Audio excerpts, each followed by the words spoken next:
Bonjour, le 10 février, les Échos accueilleront les 3e journées de l'industrie compétitive, un rendez-vous qui avait été créé pour en quelque sorte rendre hommage au rapport Gallois, qui avait été remis en 2012 par Louis Gallois pour faire un peu le point sur la compétitivité industrielle en France, préconiser des pistes pour essayer d'améliorer cette compétitivité et essayer de rendre la France industrielle plus forte, capable de rebondir dans un monde qui était à l'époque en crise. Pour en parler aujourd'hui, j'ai avec moi Luc Temelin, qui est le président du directoire du groupe Mersen. Bonjour. Le groupe Mersen, on connaissait avant, ça s'appelait l'ex-Carbone Lorraine, mais en gros, Mersen aujourd'hui, c'est quoi en quelques mots?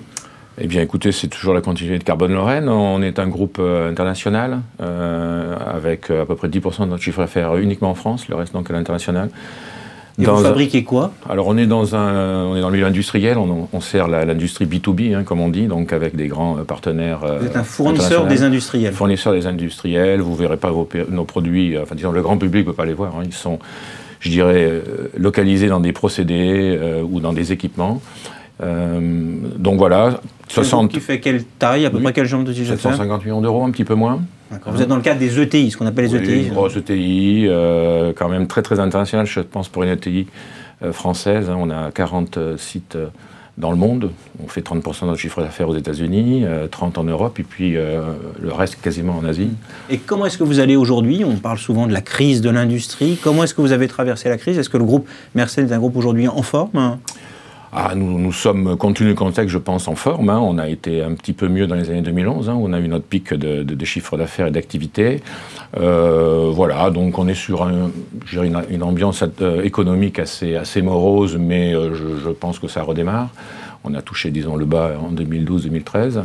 Voilà, on surfe sur des marchés qui croissent, d'autres qui stagnent, quelques-uns qui se contractent, donc on arrive à peu près à lisser tout ça et j'irai à passer des périodes un petit peu délicates. On fait 8%, plus de 8% de marge opérationnelle, on fait du cash. Voilà, on préférerait avoir une action un peu plus haute à la bourse pour nos actionnaires. Mais vous êtes dans un contexte difficile, vous en sortez quand même pas trop mal. Oui, difficile. 2009 fut difficile. Quels sont les secteurs qui aujourd'hui tirent votre croissance ? Oh, écoutez, on livre tout un tas de secteurs. Bon, je dirais qu'à petite échelle dans le groupe, évidemment, il y a l'aéronautique, mais ça ne représente que 50-60 millions d'euros, mais c'est un point positif. On s'est un peu orienté ces 5 dernières années sur les marchés de l'électronique de puissance, tout ce qui est conversion d'énergie, donc lié aux renouvelables. Voilà, il y a des potentiels de croissance assez forts. Dans ces métiers-là, l'aéronautique, l'automobile aussi, vous êtes l'électronique, qu'est-ce qui fait la différence? Pourquoi est-ce que vos donneurs d'ordre vous choisissent, vous? Est-ce que c'est parce que vous êtes les plus compétitifs en termes de prix? Est-ce que c'est ça pour vous la clé du succès aujourd'hui? Il faut être low cost pour s'en sortir, hein? Écoutez, tout le monde parle de prix à un moment donné, mais ce n'est pas la clé. La clé, c'est le service rendu par le produit, sa qualité, sa performance. Évidemment, à ça s'ajoute le fait que vous pourrez être près d'un OEM, ce qui est pas mal, que vous avez une logistique qui l'intéresse, mais à la limite, si vous avez un très bon produit, je dirais, vous livrez. C'est vraiment la clé essentielle. La clé, c'est l'offre, en fait, finalement. L'offre, il faut être compétitif, parce qu'on a quand même toujours un ou deux concurrents pas très loin de notre niveau de qualité de prestation. Voilà, il faut avoir un coup d'avance avec les grands donneurs d'ordre. Et donc ça passe beaucoup par l'innovation. Est-ce que votre sentiment, c'est qu'aujourd'hui, on est capable d'innover en France? On a une base industrielle, une base de R&D suffisante pour innover et être du coup capable de répondre aux attentes des grands clients? Non, on ne fait pas de distinguo entre... on a les équipes R&D en France, on en a aux États-Unis. Voilà, chacune est sur des tâches particulières. Il n'y a pas de problématique. Je pense qu'on est plutôt bon. On a plus de bons ingénieurs en France qu'aux États-Unis. Donc le problème, quand on regarde la compétitivité française, c'est plus le coût du travail, le coût des ouvriers que le coût des ingénieurs, hein?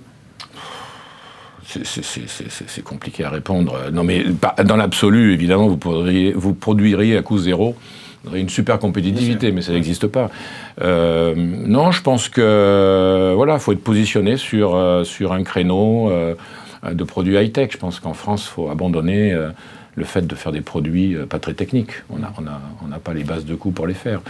Donc, si on a une offre satisfaisante et qu'on a fait des efforts de productivité, on peut aujourd'hui produire en France et croître. C'est ça votre... Oui, on y arrive. Le problème, justement, c'est de trouver cette offre, d'avoir du volume, en fait. Hein. On a tous, je pense, aujourd'hui des problèmes de volume. Remplir les usines, elles ne tournent pas à leur pleine capacité. La question, c'est pas d'être à 100% d'ailleurs, mais 60-70%, c'est un petit peu faible. On a des coûts, il y a des coûts fixes. Hein. Les équipes de R&D, ça pèse dans les comptes, donc il faut délivrer, il faut sortir des produits, les mettre sur le marché derrière.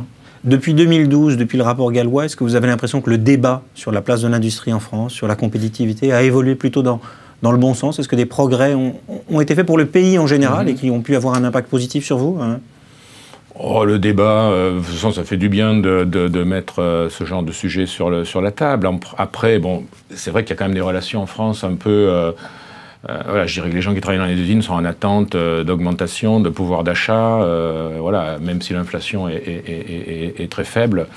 Donc voilà, c'est pas facile de contenter tout le monde, mais je pense que le climat social est pas mal. Nous, on n'a pas vraiment de problème de ce côté-là. Hein. On a fait des restructurations dernièrement. Bon, je dirais que ça a été presque plus compliqué en Allemagne et en Italie. Il ne faut pas dramatiser la situation quand on regarde la France. Non, je pense que... Bon, elle n'est pas, certes, très brillante. Hein. C'est vrai que l'industrie, c'est un peu parti ailleurs. Mais voilà, moi, je trouve qu'il y a plus peut-être de problèmes pour attirer les gens à des tâches, je dirais, techniques.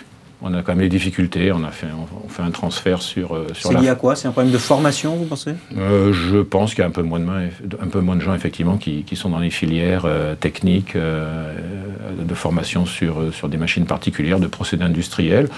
Donc je pense que c'est intéressant de parler de l'industrie pour réattirer un peu des gens, mais il y a tout un tas de technologies, de nouvelles technologies qui sont peut-être plus attractives à l'heure actuelle. L'industrie, c'est pas facile. Hein. L'industrie, c'est pas facile, mais c'est un secteur qui reste porteur. On se retrouve le 10 février pour en parler avec d'autres invités au cours de la journée sur la compétitivité industrielle française. Merci.